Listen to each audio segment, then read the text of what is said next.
एका पुरुषावर लैंगिक छळाचा आरोप झाला.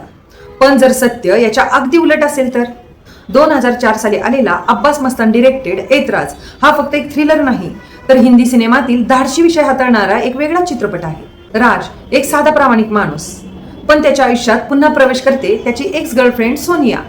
आता मात्र ती एक प्रभावशाली बिझनेस वुमन असते.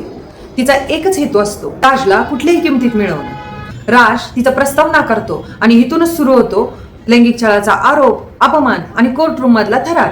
राजचं संपूर्ण करिअर, कुटुंब आणि सन्मान धोक्यात येतो, पण त्याच्या पाठीशी खंबीरपणे उभी असते त्याची पत्नी करीना कपूर. चित्रपटाचा क्लायमॅक्स तर कोर्टरूम मध्ये असा रंगतो की शेवटच्या क्षणापर्यंत आपल्याला कळतच नाही की पुढे काय होणार.